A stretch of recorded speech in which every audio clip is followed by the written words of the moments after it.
दोस्तों, आज भी हम ऐसे समाज में जी रहे हैं जो आज भी पुरुष प्रधान है। आज भी जब लड़की का जन्म होता है तो अधिकतर घरों में मायूसी छा जाती है। और मित्रों, यह और कुछ नहीं बल्कि हम मनुष्यों की अज्ञानता है। लड़की को बोझ समझते हैं, परंतु आपको जानकर हैरानी होगी, लड़की का जन्म हर किसी के घर में नहीं होता, बल्कि उसी के घर होता है जो भाग्यशाली होते हैं और अपने अपने पुण्य कर्म अर्जित किए होते हैं। और आज हम आपको यही बताने जा रहे हैं कि भगवान कैसे घरों को लड़की का जन्म देने के लिए चुनते हैं, और वह कौन से पुण्य कर्म है जिसकी वजह से कोई भी इंसान बेटी का माँ बाप बनता है। नमस्कार दोस्तों, सनातनी दर्शन चैनल पर आपका स्वागत है। अगर आप भी भगवान श्री कृष्ण के भक्त हैं तो कमेंट में जय श्री कृष्ण लिखना ना भूलें।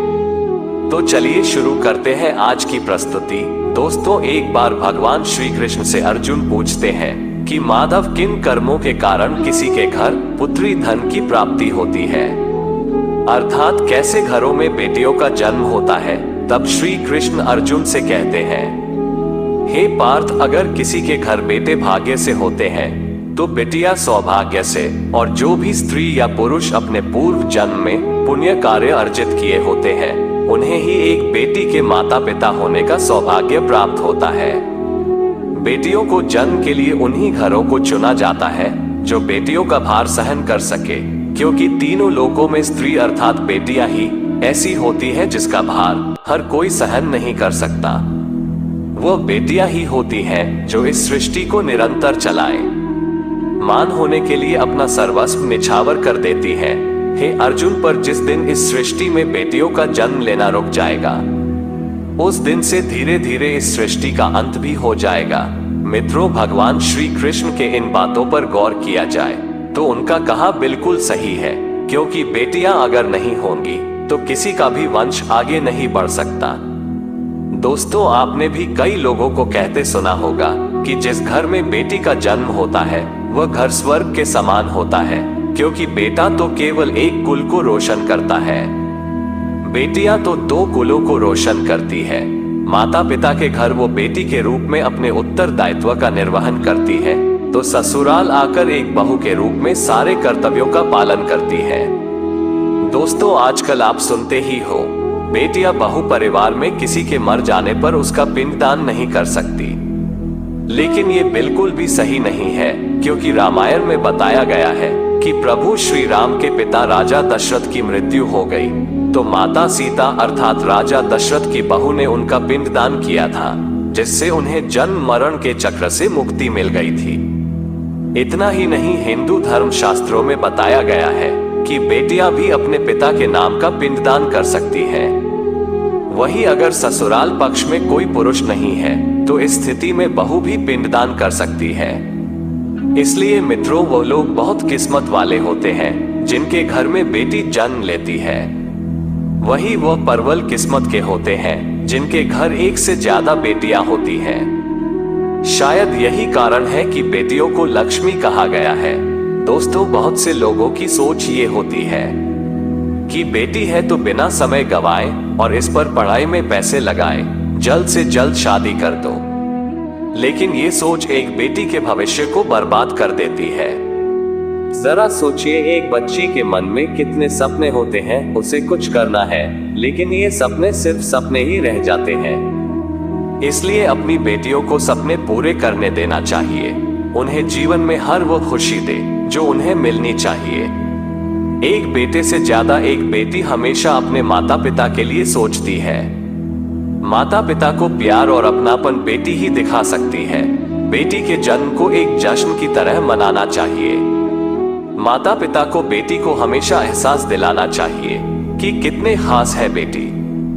मित्रों, बेटी कभी भी बाप पर बोझ नहीं होती, वो सिर्फ अपनी और अपने परिवार की किस्मत बनाने के लिए जन्म लेती है।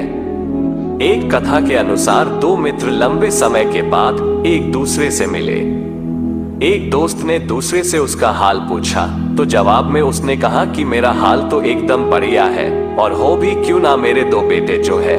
तभी वो अपने दोस्त से पूछता है कि तेरे घर में कितने बच्चे हैं। दोस्त खुशी के साथ बताता है कि मेरे घर में दो बेटियां हैं। उसका दोस्त भगवान का शुक्रिया अदा करता हुआ कहता है कि मैं धन्य हूँ, मेरे घर बेटियां नहीं। ये सुनकर पिता की आंखों में आंसू आ गए। तभी उसकी बेटी पिता के मित्र से कहती है कि अंकल, भगवान हमेशा भाग्यवान को ही बेटी देते हैं, कभी गरीब को बेटी के रूप में माता लक्ष्मी नहीं देते। भगवान उसी को पुत्री का सुख देते हैं जिसके अंदर पालने की सामर्थ्यता होती है, जो गरीब होकर भी अपनी बेटी को पाल सकता है। एक बार स्वामी विवेकानंद वैष्णो देवी की सीढ़ियां चढ़ रहे थे। बगल से किसान अपनी बेटी को कंधे में बिठाए चढ़ाई चढ़ रहा था। तभी स्वामी विवेकानंद ने कहा कि बाबा, आपकी बेटी का बोझा आपको लग रहा होगा, इसको मैं उठा लेता हूँ और माता वैष्णो के दरबार तक ले चलता हूँ। सबके सामने किसान ने स्वामी विवेकानंद से कहा कि बेटी कभी भी बाप के कंधे पर बोझ नहीं होती। बेटियां अगर बाप के कंधे पर हो तो वो हर बोझ को हल्का कर देती है। मित्रों, बेटियां कभी भी धन की भूखी नहीं होती, ये सिर्फ मान और सम्मान की भूखी होती है।